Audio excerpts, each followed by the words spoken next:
مگر بیٹوں کو تو ہر چیز کی اجازت ہے، وہ لڑکے ہیں اس لیے سب کچھ کر سکتے ہیں، اور بیٹیوں کی بے گناہی پر بھی انہیں اتنی بڑی بڑی سزائیں سنا دیتے ہیں۔ حد ہے۔ بیٹی سے وضاحت تو مانگتے، اس کی بات سنتے اور غور کرتے کہ آیا کیا واقعی اس کا قصور ہے یا نہیں۔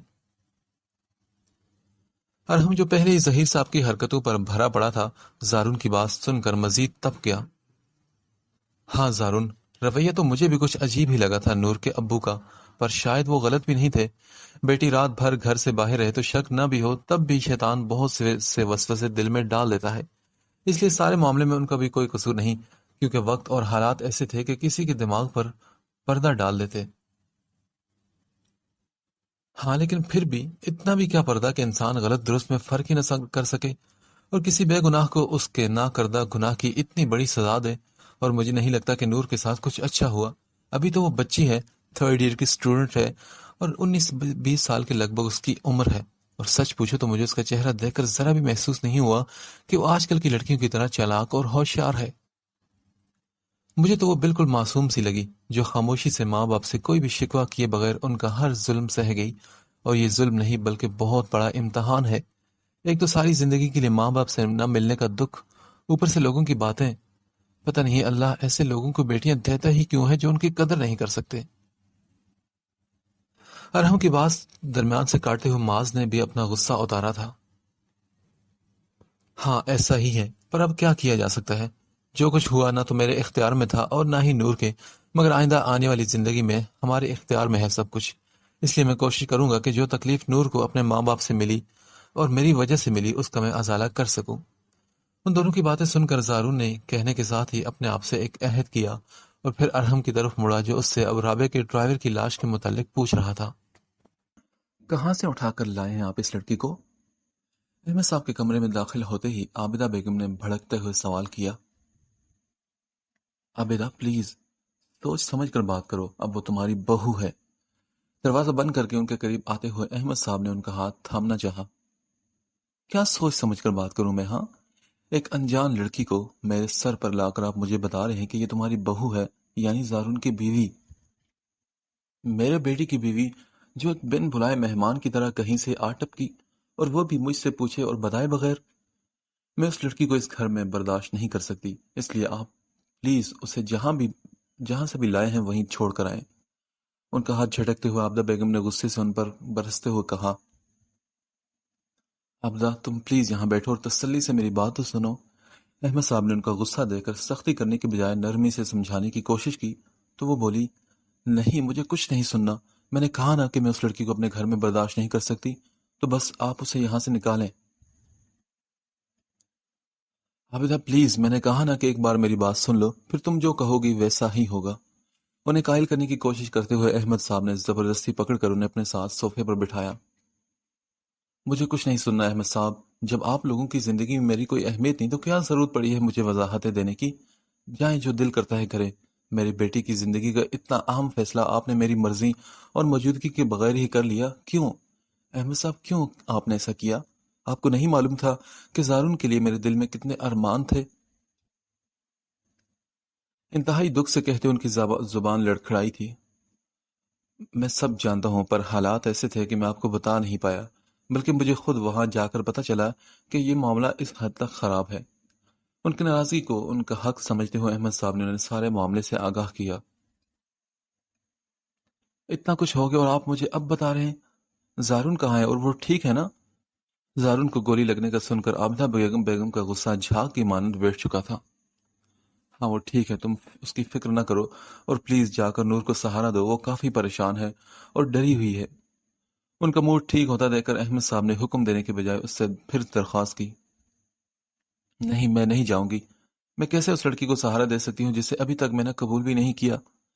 ان کی بات پر فوراً سے کھڑا ہوتے ہوئے عابدہ بیگم نے انا کے ہاتھوں مجبور ہو کر انکار میں سر ہلایا۔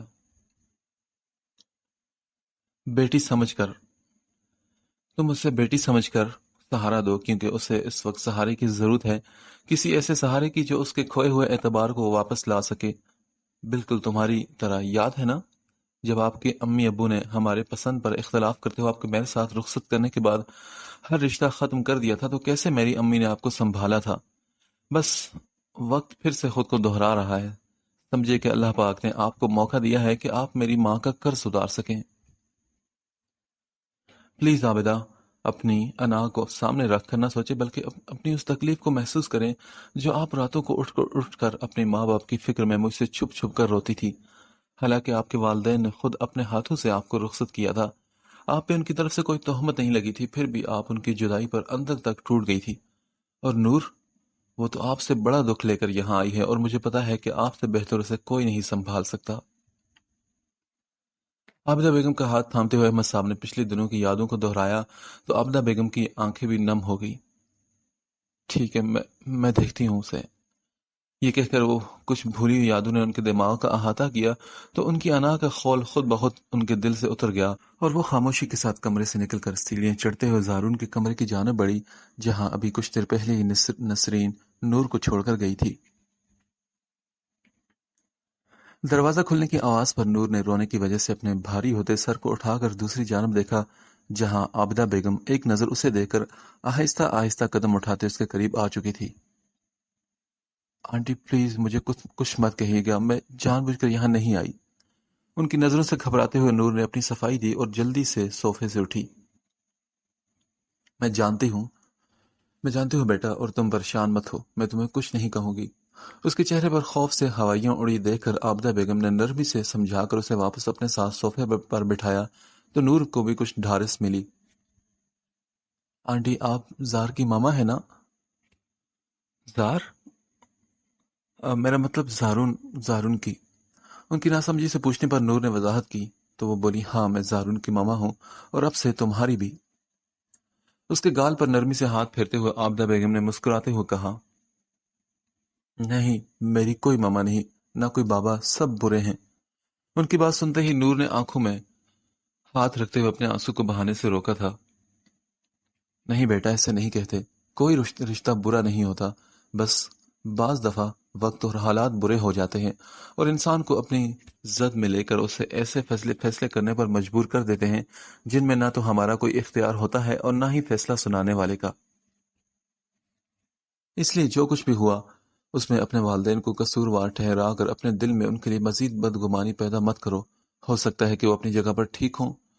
اس کی آنکھیں صاف کرتے ہوئے عابدہ بیگم نے بہت پیار اور نرمی سے اس کے دل پر چھائی افسردگی دور کرنے کی کوشش کی تو نور نے سہارا ملتے ہی ان کے گلے لگ کر رونا شروع کر دیا۔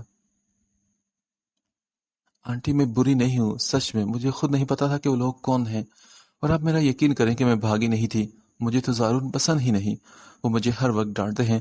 آپ بتائیں بھلا ان کے ساتھ میں کیوں جاؤں گی؟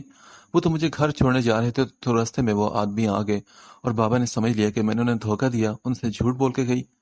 آنٹی میں نے ایسا کچھ نہیں کیا، آپ دیکھیں مجھے، کیا آپ کو لگتا ہے کہ میں ایسی لڑکی ہوں؟ اپنوں کو کھونے کا دکھ اور بے اعتباری اس قدر اس کے دماغ پر حاوی تھی کہ نور نے اپنے کردار کی صفائی دیتے ہوئے یہ بھی نہیں سوچا کہ وہ پہلی بار عابدہ بیگم سے مل رہی ہے۔ نہیں بیٹا، تم تو بہت پیاری اور معصوم سی ہو، بالکل میری بیٹی جیسی، اور تمہارے بابا کو غلط فہمی ہوئی ہوگی، اس لیے انہوں نے تھوڑا سا غصہ کر لیا۔ آنٹی کیا یہ تھوڑا سا غصہ ہے؟ انہوں نے مجھ پر گولی چلائی آنٹی، اگر وہ گولی مجھے لگ جاتی تو میں مر جاتی، پر میرے بابا میرے ساتھ ایسا نہیں کرتے، میں ان سے بہت پیار کرتی ہوں، بہت زیادہ۔ ان سے الگ ہوتے وہ بولتے بولتے چپ ہوئی کیونکہ اس کے الفاظ کے ساتھ اس کے کمزور اعصاب بھی اس کا ساتھ چھوڑ چکے تھے۔ اسے بے ہوش ہوتا دیکھ کر عابدہ بیگم نے اسے پکارا، بیٹا کیا ہو تمہیں؟ آنکھیں کھولو، احمد جلدی اوپر آئیں۔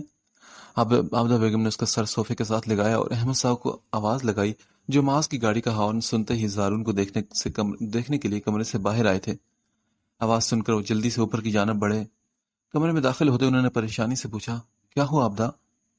ساتھیوں نے نور کو دیکھا جو ہوش و حواس سے بیگانہ صوفے پر پڑی تھی۔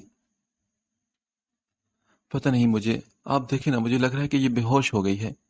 پیچھے ہٹتے ہوئے عابدہ بیگم نے احمد صاحب سے کہا اور نسرین کو پانی لانے کے لیے آواز لگائی تو زارون کے ساتھ ساتھ معاذ اور ارحم بھی ان کی آواز پر اوپر کی جانب بڑھے تھے۔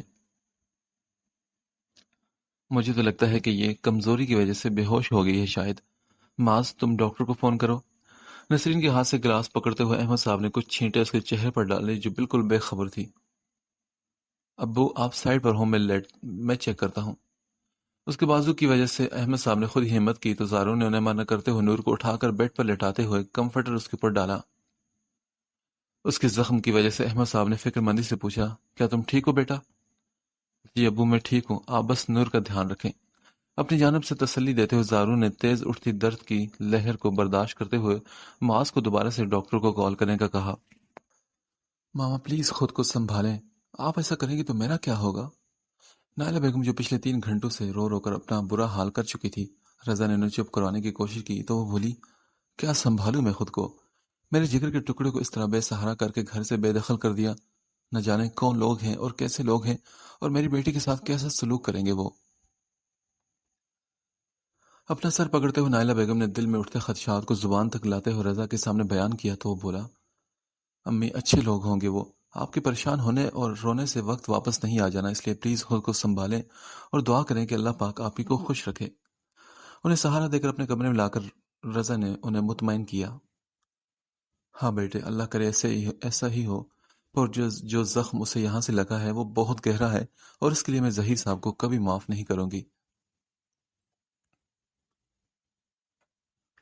ڈاکٹر نے آتے ہی کچھ ضروری ٹریٹمنٹ دی تو نور کو ہوش آ گیا، مگر کل سے کچھ نہ کھانے اور ٹینشن کی وجہ سے اس کا بی پی کافی حد تک لو ہو چکا تھا۔ تبھی ڈاکٹر نے میڈیسن دینے کے ساتھ ساتھ اسے آرام کرنے کا مشورہ دیتے ہوئے کچھ کھانے پینے کی ہدایات کی اور احمد صاحب سے اجازت طلب کر کے ماس کے ساتھ باہر کی جانب بڑھے۔ نسرین جاؤ جوس لے کر آؤ اور ساتھ کچھ کھانے کے لیے بھی لے آنا۔ ڈاکٹر کے جاتے ہی احمد صاحب نے نسرین سے کہا، جو سر ہلا کر کمرے سے نکل گئی۔ ابو آپ لوگ جائیں، ریسٹ کریں، میں دیکھ لوں گا اسے۔ صبح سے انہیں اپنے ساتھ لگا دیکھ کر زارون نے مداخلت کی تو وہ بولے، نہیں کوئی بات نہیں، ہم ٹھیک ہیں۔ اسے تسلی دے کر وہ اس کے اور ارحم کے پاس ہی صوفے پر بیٹھ گئے۔ مجھے اپنے گھر جانا ہے آنٹی، پلیز آپ لوگ مجھے میرے گھر چھوڑائیں۔ نور جو کافی دیر سے خاموش ہو کر سب کی باتیں سن رہی تھی، اس نے آنکھوں میں نمی بھرتے ہوئے عابدہ بیگم کا ہاتھ تھام کر کہا، ٹھیک ہے بیٹا لے جائیں گے، بس تم پریشان مت ہو اور اٹھو، پہلے کچھ کھا لو۔ سہارا دے کر اس کی پشت بیڈ کی بیگ کے ساتھ لگاتے انہوں نے بات بدلی، آنٹی کب لے کر جائیں گے؟ پلیز مجھے ابھی جانا ہے، مجھے یہاں نہیں رہنا۔ انجان لوگوں اور ماحول میں خود کو بے ضرر سا محسوس کرتے ہوئے نور نے پھر سے ضد کی تو ارحم صوفے سے اٹھ کر اس کے قریب آیا۔ کیوں پریشان ہو رہی ہو؟ دیکھو میں ہوں نا، یہاں زارون بھی ہے، اور اگر کہتی ہو تو رابعہ کو بھی بلا لیتے ہیں۔ اسے بہلانے کے لیے ارحم نے اسے اپنی جانب متوجہ کروایا تو وہ بولی، نہیں مجھے کچھ نہیں چاہیے، مجھے بس ماما بابا کے پاس جانا ہے، پلیز ارحم بھائی آپ مجھے ساتھ لے کر جائیں نا۔ میں بابا کو سمجھاؤں گی، دیکھیے گا وہ فوراً مان جائیں گے۔ اس کی بات پر دھیان دیے بغیر نور نے اس کے ساتھ ساتھ اپنے آپ کو بھی یقین دلایا تھا۔ ہاں مجھے پتا ہے نور، پر ابھی تمہاری طبیعت ٹھیک ہے نہیں نا، اس حالت میں تمہیں کیسے لے کے جا سکتا ہوں، اس لیے پہلے کچھ کھا لو، جب طبیعت ٹھیک ہو جائے گی تو میں تمہیں خود لے کر جاؤں گا۔ کسی بچے کی طرح سے سمجھاتے ہوئے ارحم نے دل میں افسردگی کے باوجود چہرے پر مسکراہٹ سجائی تھی۔ بھائی آپ پرومس کریں کہ آپ مجھے لے کر جائیں گے؟ اس کی بات پر بے یقینی کا اظہار کرتے ہوئے نور نے تصدیق چاہی۔ ہاں پرومس لے کر جاؤں گا، مگر پہلے تم یہ کھانا کھاؤ اور ساتھ میڈیسن بھی۔ نسرین کے ہاتھ سے ٹرے لیتے ہوئے ارحم نے عابدہ بیگم کی جانب بڑھا کر کہا، ٹھیک ہے میں سب کچھ کھا لوں گی، پر پلیز آپ کہیں مت جائیے گا۔ ہاتھ کی پشت سے آنکھیں رگڑتے ہوئے نور نے ٹرے اپنے سامنے کی اور دل نہ چاہنے کے باوجود بھی وہ کھانا کھانے لگی تاکہ جلدی سے میڈیسن لے کر ارحم کے ساتھ واپس اپنی امی کے گھر جا سکے۔ ظہیر صاحب رات 2 بجے کے قریب گھر لوٹے تو ہر طرف سناٹا دے کر آہستہ آہستہ قدم اٹھاتے اپنے کمرے کی جانب بڑھے، جہاں رضا نائلہ بیگم کے سونے کا یقین ہوتے ہی ان پر کمفرٹر اڑا رہا تھا۔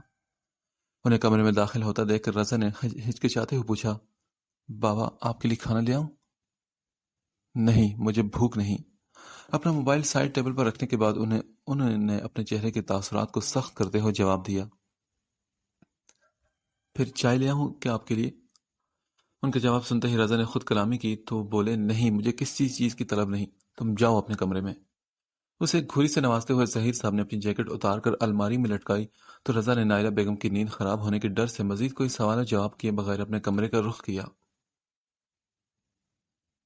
کتنے پیار سے رکھا تھا میں نے تمہیں بیٹا، کتنے نازوں سے تمہاری پرورش کی، یقین محبت سکون کیا تھا جو میں نے تمہیں نہیں دیا، تو پھر کیوں کیا ایسے؟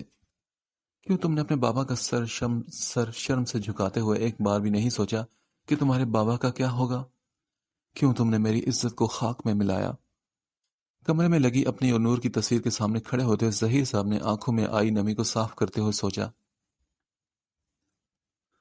اگر کوئی نہیں تھا تو تم مجھے کال کر دیتی، میں تمہیں لے کر آتا۔ کیوں تم نے اتنی لاپرواہی کی؟ جانتا ہوں کہ تم غلط نہیں تھی، پر حالات تو غلط تھے نا۔ تمہارا کسی غیر مرد کے ساتھ پوری رات باہر رہنا مجھ سے برداشت نہیں ہوا۔ میری غیرت نے گوارا نہیں کیا کہ میں تمہاری غلطی معاف کر سکوں۔ نور میری جان، تمہیں اتنی سمجھ تو تھی نا کہ کسی لڑکے کے ساتھ یوں گھر نہیں آنا، پھر کیوں تم نے نادانی کی؟ کیوں تم نے اپنے بابا کو سب کی نظروں میں گرا دیا بیٹے؟ اس کے مسکراتے چہرے پر ہاتھ پھیرتے ہوئے ظہیر صاحب نے اپنی آنکھوں کو بند کرتے ہوئے آنسوؤں کو باہر نکلنے سے روکا اور نائرہ بیگم کی کروٹ لینے پر جلدی سے وہاں سے ہٹتے ہوئے واش روم میں چلے گئے۔ کوئی نیا مال آیا ہے یا سب پرانا ہی ہے؟ سگریٹ کا کش لیتے ہوئے مراد شاہ نے شیرے سے پوچھا تو وہ بولا، جی سائیں، میں نے کل ہی آپ کے کہنے پر ایک لڑکی کا انتظام کر دیا تھا۔ احترام سے نظر جھکاتے اس نے مراد شاہ کی معلومات میں اضافہ کیا۔ لڑکی؟ نہ شیرے نہ، اب کسی عام لڑکی کی طلب نہیں، اب تو کسی خاص لڑکی کا انتظام کرو، کوئی ایسا مال جس کی قربت تیرے سائیں کو اندر تک سرشار کر دے۔ بات کرتے مراد شاہ کے تصور میں ایک چہرہ ابھرا جو کافی دنوں سے دن رات اس کے حواسوں پر حاوی تھا۔ خاص چہرہ؟ سائیں آپ کو کوئی پسند ہے تو حکم کرے نا۔ اس کے چہرے پر مسکراہٹ بکھرتی دیکھ کر شیرے نے اندازہ لگایا تو وہ بولا، پسند نہیں بلکہ بہت پسند ہے شیرے، اور یہ دل اب اس سے زیادہ دیر دوری برداشت نہیں کر سکتا، اس لیے جتنی جلدی ہو سکتا ہے اسے ڈھونڈو۔ اس کے کندھے پر ہاتھ رکھتے ہوئے مراد شاہ نے سنجیدہ ہوتے ہوئے حال دل بیان کرتے ہوئے اسے کہا، جی سائیں، جیسا آپ کا حکم، آپ بس اس کی تصویر دکھا دیں اور کوئی عطا پتہ بتا دیں تاکہ ڈھونڈنے میں آسانی رہے۔ شہرے کو معلوم تھا کہ مراد شاہ کی نظروں میں جو چیز آ جائے وہ زیادہ دیر اس چیز کا انتظار نہیں کرتا۔ یہی تو مسئلہ ہے شہرے کہ نہ تو میرے پاس اس کی کوئی تصویر ہے اور نہ ہی کوئی پتہ، بس اس کا خوبصورت چہرہ تیرے سائیں کے دل کو اپنے قبضے میں کر گیا ہے۔ اس کی معصومیت، واللہ مراد شاہ نے کبھی اتنا حسن ایک ساتھ کسی لڑکی میں نہیں دیکھا۔ آنکھیں بند کرتے ہوئے نور کے چہرے کو سوچتے ہوئے مراد شاہ نے سگریٹ کا ایک اور لمبا سا کش لیا۔ تو پھر سائیں اب کیا ہوگا؟ اس کی بات سنتے ہوئے شیرے نے بے چینی سے پوچھا تو وہ بولا، ہونا کیا ہے، میں اسے دنیا کے ہر کونے میں ڈھونڈوں گا، کیونکہ جب تک میں نے اس کے حسن کو نہ سراہا مجھے سکون نہیں ملے گا۔ چہرے پر مسکراہٹ سجاتے ہوئے مراد شاہ نے سگریٹ کو نیچے پھینکتے ہوئے اپنے جوتے سے مسلا اور اپنے نئے شکار سے اپنی پیاس بجھانے کے لیے کمرے سے باہر کی جانب بڑھ گیا۔ میڈیسن کھانے کے کچھ دیر بعد نور سو گئی تو ارحم نے صبح آنے کا کہہ کر اپنے گھر کا رخ کیا، کیونکہ ہاشم صاحب بار پر اس سے کال کر رہے تھے۔ زارون، تم بھی اب جا کر آرام کرو، کافی وقت ہو چکا ہے۔ گھڑی پر 4 بجتے دیکھ کر احمد صاحب نے اسے کہا اور عابدہ بیگم کو ساتھ ہی اپنے کمرے میں چلے گئے۔ پتہ نہیں یہ بازو کب ٹھیک ہوگا۔ ان کے جاتے ہی زارون نے دروازہ بند کیا اور جھنجھلاتے ہوئے ڈاکٹر کی دی ہوئی پین کلر کھانے لگا۔ نور کو بیڈ پر سکون سے سوتا دیکھ کر اس نے سوچا، اب میں کہاں سوؤں؟ پھر وہ پریشانی سے صوفے کی جانب دیکھنے لگا جو سنگل ہونے کی وجہ سے سونے کے قابل تو ہرگز نہ تھا۔ ایسا کرتا ہوں، ادھر ہی لیٹ جاتا ہوں۔ اس نے کون سا پورے بیڈ پر سو جانا ہے؟ سائیڈ لیمپ آن کرتے ہوئے زارون نے لائٹ آف کی اور آ کر بیڈ پر نور کے قریب لیٹ گیا جو اب اس کی طرف سائیڈ لے کر لیٹی تھی۔ انسان بھی کیا سوچتا ہے اور کیا ہو جاتا ہے۔ کل تک میں نے سوچا بھی نہیں تھا کہ تم جیسی بدتمیز لڑکی کو کبھی اپنی زندگی میں شامل کروں گا، بلکہ سوچنا تو دور کی بات، میرے دماغ میں تو کبھی خیال بھی نہیں آیا۔ پر آج دیکھو اللہ پاک نے کس طرح ہمیں ایک کر لیا۔ اس کی طرف سائیڈ لے کر لیٹے ہوئے ایک پل کے لیے زارون اس کے چہرے سے نظریں ہٹانا بھول چکا تھا۔ جب میں نے تم سے نکاح کا ارادہ کیا تو مجھے لگا تھا کہ میں یہ سب ہمدردی میں کر رہا ہوں، مگر اب لگ رہا ہے کہ وہ احساس جو میں کل رات سے تمہارے لیے محسوس کر رہا ہوں وہ صرف ہمدردی نہیں تھی۔ اس کے بھورے بالوں کے چند لیٹوں کو چہرے سے ہٹاتے ہوئے بے خبری میں سونے کی وجہ سے پوری طرح بکھر چکے تھے۔ ہاں، محبت۔ اس احساس کو میں محبت تو نہیں کہہ سکتا، کیونکہ محبت کے لمس سے میں اچھی سے واقف ہوں، البتہ اپنے اس احساس کو میں پسند ضرور کہوں گا۔ ہو سکتا ہے کہ یہ پسند ان قریب محبت میں بدل جائے، پر نہیں، میں کیسے محبت کر سکتا ہوں؟ میں تو محبت کر کے اسے کھو چکا ہوں، اور جو چیز ایک بار کھو جائے وہ بار بار نہیں ملتی۔ ہبا کا خیال آتے ہی زارون نے فوراً سے اپنی نظروں کا زاویہ بدلا۔ ماما پلیز بچا لیں مجھے، پلیز بابا کو بتائیں کہ میں ایسی نہیں ہوں۔ نیند کی وادیوں میں گم وہ نور کی آواز پر چونکا، جو شاید خواب میں ڈر کر یہ بات کہہ رہی تھی۔ اس کے بازو پر ہلکے سے تھپکی دیتے ہوئے زارو نے کہا، سو جاؤ سکون سے، میں پاس ہوں تمہارے۔ زارو نے اسے اپنے ہونے کا یقین دلایا تو کسی کے پاس ہونے کے احساس پر نور پھر سے پرسکون ہو کر اس کا ہاتھ تھام کر سو گئی۔ اف، یہ لڑکی بھی نا رات کو سوتے ہوئے بھی مجھے سکون نہیں لینے دے گی۔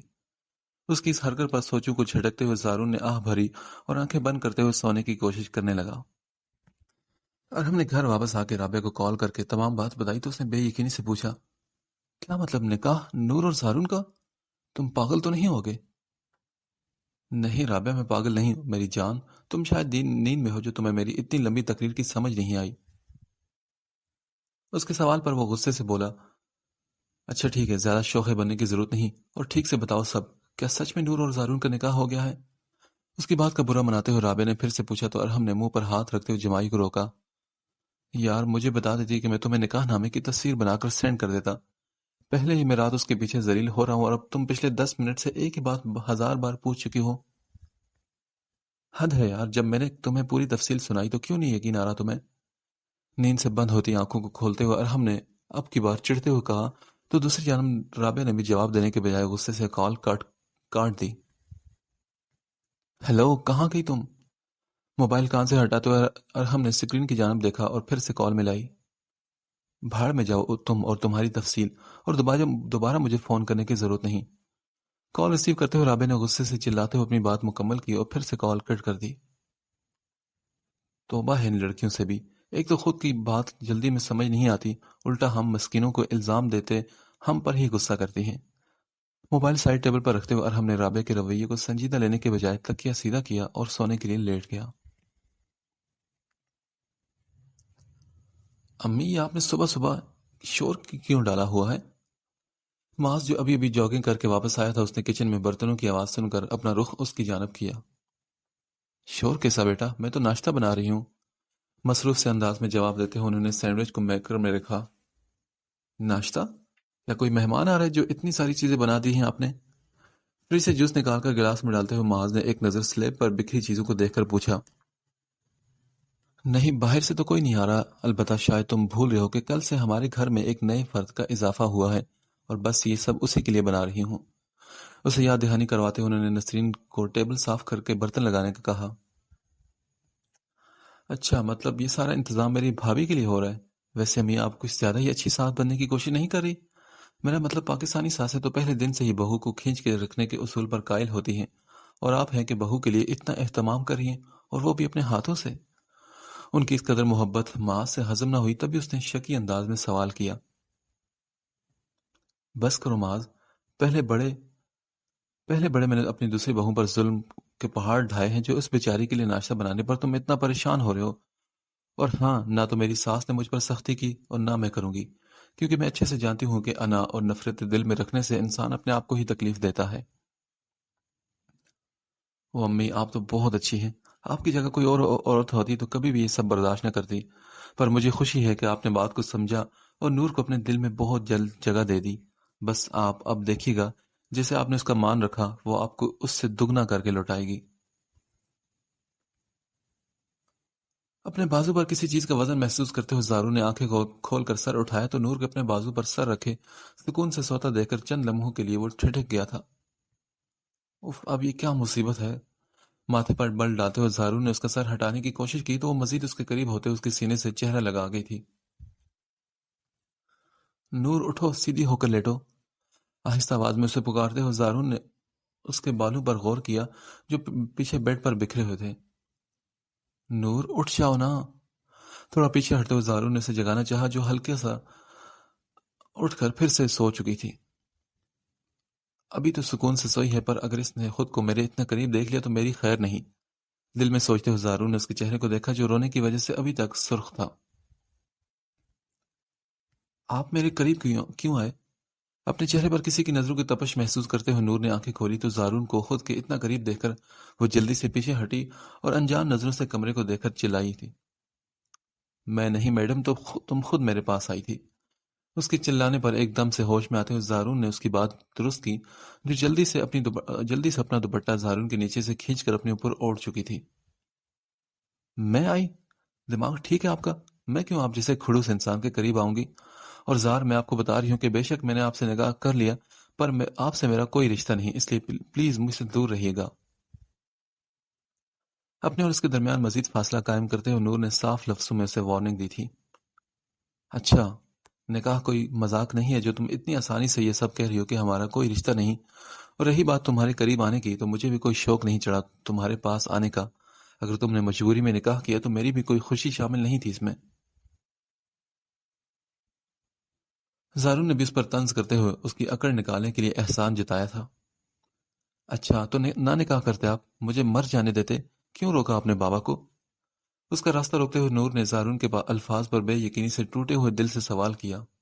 وہ اس لیے میں نے کیا کہ تم پر میری وجہ سے تہمت لگی تھی، اور میں نہیں چاہتا تھا کہ کل کو قیامت کے دن مجھے اللہ کے سامنے شرمندگی ہو۔ میں نے اس لیے تم سے نکاح کی بات کی تھی۔ دونوں ہاتھ سینے پر باندھے ہوئے زارون نے وضاحت دی تو نور نے اپنی نم آنکھوں کو چھپاتے ہوئے رخ پھیر لیا۔ ٹھیک ہے، آپ فکر مت کریں، میں آپ کے راستے میں کبھی نہیں آؤں گی۔ آپ نے مجھے سہارا دیا ہے، شکریہ۔ بس کچھ دن اور برداشت کر لیں تاکہ میں اپنے کہیں رہنے کا انتظام کر لوں، پھر بے شک مجھے طلاق دے دیجیے گا۔ اس کی بات پر دل برداشتہ ہوتے اس نے اپنی بات مکمل کی اور سر جھکائے سے صوفے پر بیٹھ کر رونے لگی تو زارون نے طلاق کے لفظ پر ضبط سے اپنی مٹھیوں کو بند کیا اور اسے اس کے حال پر چھوڑ کر کمرے سے باہر نکل گیا۔ بیٹا یہ بھی لو نا، یہ بھی کھاؤ، میں نے اپنے ہاتھوں سے بنایا ہے۔ سینڈوچ اس کی پلیٹ میں رکھتے ہوئے عابدہ بیگم نے اسے ٹھیک سے ناشتہ کرنے کا کہا۔ بس آنٹی، میں نے بہت کھا لیا ہے۔ انہیں منع کرتے ہوئے نور نے جوس کا سپ لیا تھا۔ کیا کھایا ہے؟ ایک بریڈ، اور وہ بھی مشکل سے؟ اور یہ آنٹی آنٹی کیا لگا رکھا ہے آپ نے؟ اگر میں زارون کی امی ہوں تو تمہاری بھی امی ہوں، اس لیے دوبارہ مجھے آنٹی مت کہنا۔ اپنے اور اس کے درمیان رشتوں کے ناموں کی بنیاد مضبوط کرتے ہوئے عابدہ بیگم نے اس کے سر پر ہاتھ رکھا تو ماں کے لفظ پر نور کی آنکھیں نم ہونے لگی، جسے سر جھکاتے اس نے سب سے چھپایا تھا۔ بس بس امی، کیا آپ بھابھی پہ اپنا ہی حق جمائے جا رہی ہیں؟ بھائی، ہمیں بھی تو زارون کے بڑے بھائی ہونے کا موقع ملنا چاہیے کہ نہیں؟ نور کو افسردہ دیکھ کر معاذ نے مداخلت کی اور کہا، بھابھی میں معاذ ہوں، زارون کا بڑا بھائی، اور اب سے آپ کا بھی۔ اپنا تعارف کرواتے ہوئے معاذ نے اپنائیت سے کہا تو نور نے پلکیں اٹھا کر اس لڑکے کو دیکھا جو کل سے ان کے ساتھ تھا۔ اسے اپنی طرف دیکھتا پا کر معاذ نے نظروں میں شرارت لیے پوچھا، کیا ہوا؟ کیا میں آپ کو پسند نہیں آیا؟ نہیں نہیں، آپ تو اچھے ہیں۔ جلدی سے انکار میں سر ہلاتے ہوئے بھائی کے لفظ پر ہی اس کی آواز بھرا گئی تھی۔ کیا ہو بیٹے؟ دیکھو اسے پریشان ہو کر تم اپنی طبیعت مزید خراب کر لو گی۔ اس کے سر پر ہاتھ رکھتے ہوئے احمد صاحب جو تب سے خاموش تھے، انہوں نے اسے تسلی دی جو انجان رشتوں اور چہروں سے گھبرا کر رونے لگی تھی۔ انکل، مجھے اپنے گھر جانا ہے، پلیز مجھے چھوڑ آئیں وہاں پر۔ ان کی شفقت بھرے لہجے پر نور نے التجائی نظروں سے ان کی جانب ایک آس سے دیکھتے ہوئے کہا، گھر؟ بیٹا، اب سے تمہارا یہی گھر ہے، اور رہی بات تمہارے امی ابو سے ملنے کی تو ہماری طرف سے کوئی روک ٹوک نہیں۔ تمہارا جب دل چاہے تم زارون کے ساتھ جا کر مل سکتی ہو۔ اس کی بات کی درستگی کرتے ہوئے احمد صاحب نے اس کا دل رکھنے کے لیے اجازت بھی دے دی تھی۔ نہیں، مجھے زارون کے ساتھ نہیں جانا، آپ پلیز مجھے ساتھ لے جائیں۔ مجھے پتا ہے کہ میرے بابا بہت اچھے ہیں، وہ صرف وقتی طور پر مجھ پر غصہ کر رہے تھے۔ پھر سے وہی ضد کرتے ہوئے نور نے انہیں ظہیر صاحب کے اچھا ہونے کی دلیل دی تھی۔ ہاں بیٹا، ہم جانتے ہیں کہ وہ بہت اچھے ہیں، پر بیٹا ابھی وہ تم سے تھوڑے ناراض ہیں نا، اس لیے تمہارا وہاں جانا مناسب نہیں۔ مگر میں وعدہ کرتا ہوں کہ کچھ دنوں تک میں خود تمہیں ان سے ملوانے کے لیے لے کر جاؤں گا۔ چند لفظوں میں اسے تسلی دیتے ہوئے احمد صاحب نے بات کو ٹالا تو نور نے ناراضگی لفظ پر غور کرتے ہوئے خاموشی اختیار کر کے عابدہ بیگم کی جانب دیکھا۔ بیٹا ناشتہ کرو نا، پھر ہم معاذ کے ساتھ بازار چلتے ہیں تاکہ تمہارے لیے شاپنگ وغیرہ کر لیں۔ اس کے میلے کپڑوں کو دیکھتے ہوئے عابدہ بیگم نے وہاں چھائی اداسی کو ختم کرنے کی کوشش کی۔ ان کی بات سنتے ہی نور نے ٹشو سے اپنی ناک صاف کرتے ہوئے معصومیت سے کہا، پر میرے پاس تو پیسے نہیں۔ تو بیٹا کیا ہوا، میرے پاس ہے نا، اور معاذ کے پاس بھی ہیں، تمہیں جو چاہیے ہو ہم لے دیں گے۔ اس کی معصومیت پر مسکراتے ہوئے عابدہ بیگم نے تسلی دی تو نور نے سر ہلا کر اپنا چہرہ صاف کیا اور زارون کی طرف دیکھتے ہوئے گلاس میں بچا جوس ختم کرنے لگی جو تب سے خاموش بیٹا ناشتہ کر رہا تھا۔ مراد شاہ اور حیدر شاہ کے پشاور ایک جلسے میں شرکت کرنے کے لیے جاتے ہی فاطمہ نے ماں سے ایک سہیلی کے گھر جانے کی ضد کی تو انہوں نے صاف انکار کر دیا۔ خاموشی سے گھر بیٹھو فاطمہ، اپنے باپ اور بھائی کا پتہ نہیں ہے کیا؟ اگر انہیں ذرا سی بھی بھنک پڑ گئی تو وہ تمہارے ساتھ ساتھ مجھے بھی جان سے مار دیں گے۔ کپڑوں کو تہ لگا کر الماری میں رکھتے ہوئے بشرا خاتون نے اسے انجام سے آگاہ کیا۔ اماں جانے دینا پلیز، پہلے بھائی اور بابا سائی کم ہے جو آپ بھی میرے آنے جانے پر روک ٹوک کرنے لگ گئی۔ منہ پھلاتے اس نے اپنی ناراضگی کا اظہار کیا تو بیٹی کی اتری ہوئی صورت دیکھ کر بشرا خاتون نے نہ چاہتے ہوئے بھی اجازت دے دی۔ اچھا چلی جاؤ، پر اپنے بابا سائی کے آنے سے پہلے گھر واپس آ جانا۔ ٹھیک ہے امی، میں آ جاؤں گی، بس آپ پریشان مت ہوں۔ ان کی بات پر مسکراتے ہوئے فاطمہ نے خوشی سے ان کے گلے لگتے ہوئے شکریہ ادا کیا اور اپنی چادر اوڑھ کر باہر کی جانب بڑھی۔ باہر آتے ہی رشیدہ کو ایک کونے میں اپنے انتظار میں کھڑا دیکھ کر فاطمہ نے کہا چلیں؟ تو اس نے سر ہلا کر چادر سے اپنا چہرہ چھپایا اور گاؤں کے اس رستے پر چلنے لگی جو قدرے ویران تھا۔ اونچی نیچی پگڈنڈیوں پر چلتے ہوئے رشیدہ نے اپنے خدشے کا اظہار کرتے ہوئے کہا، مجھے تو لگا تھا کہ آج بڑی بیوی تمہیں اجازت نہیں دے گی۔ ارے ایسے ہی اجازت نہیں دے گی؟ میری رونے والی صورت دیکھ کر تو اماں کا دل ویسے ہی پگھل جاتا ہے، اور آج تو صورت کیا، اگر وہ اجازت نہ دیتی تو میں رو بھی پڑتی۔ آنکھوں میں شرارت لیے فاطمہ نے اس کا ہاتھ تھام کر کچی نہر کو پار کیا جو لمبائی میں زیادہ اور چوڑائی میں کم تھی۔ ہاں ہاں جانتی ہوں میں، محبوب سے ملنے کے لیے تو جان کی بازی لگا دے، یہ تو بس ایک اجازت تھی۔ اس کی بات پر مسکراتے ہوئے رشیدہ نے اسے چھیڑا تھا۔ اچھا بس زیادہ پھیلنے کی ضرورت نہیں، اور آہستہ بولو، کسی نے سن لیا تو میری شامت آ جانی ہے۔ آس پاس دیکھتے ہوئے فاطمہ نے اسے خبردار کیا جو ہونٹوں پر ہاتھ رکھے چپ رہنے کا اشارہ کرتے ہوئے آگے قبرستان کے ساتھ موجود کچی سڑک کی جانب بڑھی، جہاں سے گزر کر انہیں ملک ذیشان کی بتائی ہوئی جگہ تک پہنچنا تھا۔ یار اتنا ٹائم لگا دیا تم نے، میں کب سے یہاں کھڑا تمہارا انتظار کر رہا ہوں۔ دو لڑکیوں کو اپنے قریب آتا دیکھ کر ملک ذیشان نے ان کی جانب آتے ہوئے بیزاری کا اظہار کیا۔ بس کریں، اتنی بھی دیر نہیں ہوئی۔ چادر سے اپنا چہرہ چھپائے فاطمہ نے رشیدہ کو وہیں رہنے کا اشارہ کر کے ذیشان کو آنکھیں دکھائی۔ اچھا زیادہ نہیں، بس 2 گھنٹے ہی دیر ہوئی ہے۔ اس کے گھرنے پر برا سا منہ بناتے ہوئے ذیشان نے ایک بھرپور نظر اس کے سراپے پر ڈالی جو مکمل طور پر چادر میں چھپی ہوئی تھی۔ اب کیا یہیں کھڑے رہ کر اعتراض کرنے کا ارادہ ہے یا بیٹھنے کا بھی کہو گے؟ اس کی نظروں سے گھبراتے ہوئے فاطمہ نے بات پتلی تو ذیشان نے مسکراتے ہوئے دوسری جانب بنے کمرے کی طرف اشارہ کیا۔ نہیں، میں یہاں اکیلے نہیں جاؤں گی۔ ذیشان نے رشیدہ کے قدم اٹھانے پر اسے وہیں رہنے کا کہا تو فاطمہ نے جلدی سے انکار کیا۔ اب یہ کیا بات ہوئی فاطمہ؟ اور میں ہوں نا تمہارے ساتھ، تم کون سا اکیلی ہو؟ اس کی بات کو برا مناتے ہوئے ذیشان نے رعبدار لہجے میں کہتے اس کا ہاتھ تھام لیا۔ ذیشان میں نے تمہیں ایسی حرکتیں کرنے سے کتنی بار منع کیا ہے نا، اور جو بھی بات کرنی ہے یہیں کر لو، میں اندر نہیں جاؤں گی۔ اس کے چہرے پر بکھرتی عجیب وحشت کو دیکھ کر فاطمہ نے اپنے اور اس کے درمیان 2 قدم کا فاصلہ قائم کیا۔ بات تو میں اندر جا کر ہی کروں گا، اور رہی بات ایسی حرکتوں کی تو میری جان لگتا ہے کہ تم نے باہر کی دنیا نہیں دیکھی جو اس طرح اپنے بوائے فرینڈ کے چھونے پر اعتراض کر رہی ہو۔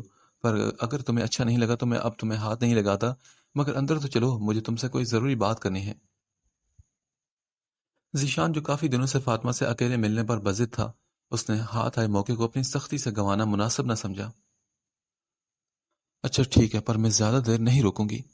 اس کی ناراضگی کے ڈر سے فاطمہ نے حامی بھری اور رشیدہ کو 5 منٹ میں آنے کا کہہ کر اشارہ کر کے اس کے کمرے کی جانب بڑھی، جہاں داخل ہوتے ہی ذیشان نے دروازہ بند کر لیا۔ یہ تم نے دروازہ کیوں لاک کیا؟ ذیشان دروازہ کھولو، مجھے گھر جانا ہے۔ اس کے دروازہ بند کرتے ہی فاطمہ کو احساس ہوا کہ وہ اس کے ساتھ وہاں آ کر ایک سنگین غلطی کر چکی ہے۔ ارے اتنی بھی کیا جلدی ہے، ابھی تو میں نے تمہیں ٹھیک سے دیکھا بھی نہیں۔ آنکھوں میں ہوس لیے ذیشان نے مسکراتے ہوئے اپنے اور اس کے بیچ قائم 2 قدم کا فاصلہ طے کر لیا۔ دیکھو ذیشان، مجھے جانے دو، میری اماں پریشان ہو رہی ہوں گی۔ اس کے قریب آتے ہی فاطمہ نے 2 قدم پیچھے ہٹتے ہوئے کہا اور اپنی چادر کو مضبوطی سے پکڑ کر دروازے کی جانب بڑھی تو ذیشان نے اس کا ہاتھ تھام کر اسے روکا۔ میں نے کتنی بار کہا ہے کہ یوں میرا ہاتھ مت پکڑا کرو۔ اس کا ہاتھ جھٹکتے ہوئے اب کی بار فاطمہ نے غصے سے چلاتے ہوئے اس کے سینے پر ہاتھ رکھ کے اسے پیچھے کی جانب دھکیلا تھا۔ کیوں نہ پکڑوں ہاتھ؟ تیرا بھائی لوگوں کی عزتوں کو داغدار کر کے انہیں زندہ اپنے کتوں کے آگے ڈال دیتا ہے، اور میں تیرا ہاتھ بھی نہ پکڑوں؟ واہ جی واہ، بھائی جلاد اور بہن پارسا؟ ایک دم سے اس کی چادر اس کے سر سے کھینچتے ہوئے ذیشان نے اسے پوری قوت سے اٹھا کر بیڈ پر پٹکا تھا۔ نہیں مراد صاحب، ایسے نہیں ہے، تم جھوٹ بول رہے ہو۔ اچھا میں جھوٹ بولوں گا؟ میں جس کی اپنی بہن کو تیرے مراد سائی نے اپنی ہوس کا نشانہ بنا کر اپنے ملازموں کے سامنے پیش کر دیا، اور وہ بھی پورے 3 دن کے لیے؟ اس کے اوپر جھکتے ہوئے ذیشان نے اذیت سے اپنی آنکھوں کو بند کرتے ہوئے ہاتھ سے اشارہ کیا۔ پورے 3 دن وہ لوگ میری بہن کے ساتھ ظلم کرتے رہے، اور اس کے بے جان ہوتے ہی اس کی لاش کو کھیتوں میں پھینک دیا، اور تم چاہتی ہو کہ میں تمہیں جانے دوں؟ اس کی گردن اس کی گردن کو زور سے پکڑتے ہوئے ذیشان نے اپنی پیشانی کی رگوں کو مزید سخت کرتے ہوئے اپنے جبڑے بینچتے ہوئے کہا، تم کیا کر رہے ہو ذیشان؟ خدا کا واسطہ ہے مجھے جانے دو۔ اس کا ہاتھ اپنی گردن سے ہٹاتے ہوئے فاطمہ نے اسے اپنے اوپر سے ہٹانے کی کوشش کی تھی۔ بکواس بند کرو فاطمہ، اور یہ جانے کا خیال تو اب دل سے نکال دو، کیونکہ تمہارا انجام میری بہن سے بھی کہیں زیادہ بھیانک ہوگا۔ یہ کہکہ لگاتے ہوئے اس نے فاطمہ کے ہاتھ پاؤں مارنے پر اس کے دونوں بازو کو اپنی گرفت میں لے کر اسے چادر سے باندھ دیا۔ ذیشان تمہیں اللہ کا واسطہ ہے مجھے جانے دو۔ مراد سائی کے کیے گئے گناہ پر میرا کیا قصور؟ تمہیں تمہاری بہن کی قسم مجھے جانے دو۔ اپنی گردن پر اس کی سانسوں کی تپش محسوس کرتے ہوئے فاطمہ نے تڑپتے ہوئے خود کو اس کے شیطانی ارادوں سے بچانے کی کوشش کی، جو بہن کا نام سنتے ہی ایک دم سے ہوش میں آتے ہوئے فاطمہ کی گردن پر دباؤ کم کر چکا تھا۔ ذیشان خدا کے لیے مجھے جانے دو، کیوں تم ایک طاقتور کا بدلہ مجھ کمزور سے لے رہے ہو؟ ایسا مت کرو، کیونکہ تم بھی مراد سائی کی طرح ایک عورت کی عزت کو پامال کر کے یہ سمجھ رہے ہو کہ تم اپنی بہن کا بدلہ لے لو گے۔ یہ کوئی مکافات عمل نہیں ذیشان، جس نے جو کیا اس کے ساتھ وہی کر کے اسے سبق سکھایا جائے، بلکہ یہ ظلم ہے۔ میں بھی کسی کی بہن بیٹی ہوں، جس سے تمہاری بہن کا قصور نہیں تھا، میرا بھی نہیں۔ اس لیے تم ظالم کو ختم کرو، کیونکہ ظالم کو ختم کرنے سے ختم ہوتا ہے۔ مجھ سے یہ سب کر کے تمہیں کچھ حاصل نہیں ہوگا۔ اس کی گرفت نرم پڑتے ہی فاطمہ نے آنسو بہا کر گڑ گڑاتے ہوئے کہا، مجھے تو بہت کچھ حاصل ہوگا فاطمہ۔ جب تمہارا بھائی وہی درد اور اذیت محسوس کرے گا جو میں نے محسوس کی، تو میرا انتقام پورا ہو جائے گا۔ اس کے جبڑوں کو مضبوطی سے اپنے ہاتھ میں دبوچ کر ذیشان نے ایک زوردار تھپڑ اس کے چہرے پر مارا۔ کچھ محسوس نہیں ہوگا ذیشان، انہیں کوئی اذیت، کوئی تکلیف، کچھ بھی محسوس نہیں ہوگا۔ وہ تمہاری طرح نرم دل نہیں جو بہن کی موت کو دل پر لے کر بدلہ لینے نکل پڑے۔ وہ تو پتھر دل ہیں۔ انہوں نے میرے زندہ ہونے پر کبھی میرا احساس نہیں کیا، تو میرے بے آبرو ہونے پر کیا کریں گے؟ بس میری اماں مر جائے گی۔ خدا کے لیے اپنی بہن کے ظلم کا بدلہ اس جیسی کمزور سے نہ لو۔ اس کی آنکھوں کی سرخی دیکھ کر فاطمہ نے ایک ہی سانس میں اپنی بات مکمل کی، تو وہ بولا، تم مر جائے، سب مر جائیں، پر میں تمہیں نہیں چھوڑوں گا۔ پورا 1 سال میں نے اس دن کا انتظار کیا، اور تم چاہ رہی ہو کہ میں تمہاری باتوں سے متاثر ہو کر تمہیں جانے دوں؟ نہیں، ہرگز نہیں۔ اس کی باتوں کے بہکاوے میں آنے کے بجائے ذیشان نے اپنی کارروائی پر عمل کیا تو اپنی توہین پر فاطمہ کا چہرہ شرم سے سرخ ہو گیا۔ اس نے چلاتے ہوئے خود کو بچاؤ کرنے کی کوشش کی اور رشیدہ کو آوازیں لگانے لگی، جسے ملک ذیشان کا بندہ پہلے ہی وہاں سے ہٹا چکا تھا۔ ذیشان مجھے چھوڑ دو، میں تمہارا خون پی جاؤں گی۔ اس کی بڑھتی ہوئی پیش رفت سے گھبرا کر فاطمہ نے چیخنے کی کوشش کی، پر اس سے پہلے ہی ذیشان نے اس کی چادر کا ایک سرا اس کے منہ میں ٹھونس کر اس کی چیخوں اور فریادوں کا گلا گھونٹ دیا۔